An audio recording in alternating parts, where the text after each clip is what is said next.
Assassin's Creed Shadows lead producer claims, "We are trying to create a game that is as authentic as possible." With Assassin's Creed Shadows set to spring out of the bushes on the Unwary in November, Ubisoft says that dev cycles between titles must be longer to find the right balance.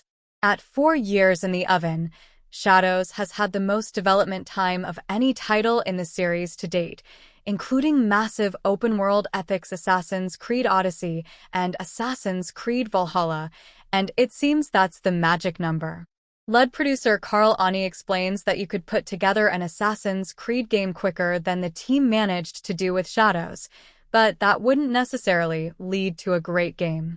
It's always a balance between time and costs, but the more time you have, the more you can iterate, he says.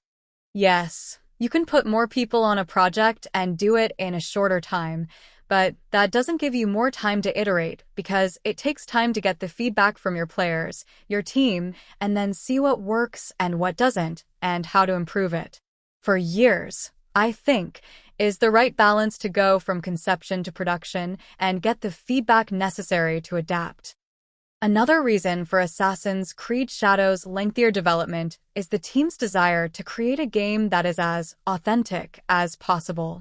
Ubisoft's depiction of Japan has long been a talking point, with the studio recently apologizing for promotional material that's caused concern within the Japanese community.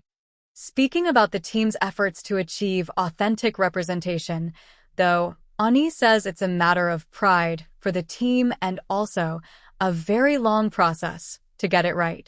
When we build a Japanese house from feudal Japan, it is very different from, say, a French medieval house or an English one, he says. So you have to learn as artists where things go inside a feudal Japanese house. Maybe the food doesn't go there. You have to get everything you need to know and learn it. And that process is long. It's not feudal Japan, obviously, but it is good to go on site because it is only then that we realize it is very different to what we think it is. It is very interesting because when the team went there, one of the things that jumped out was the forests and how they are.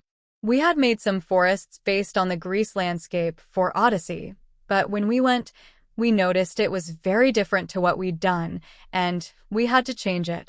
You don't necessarily find that stuff out when doing historical research.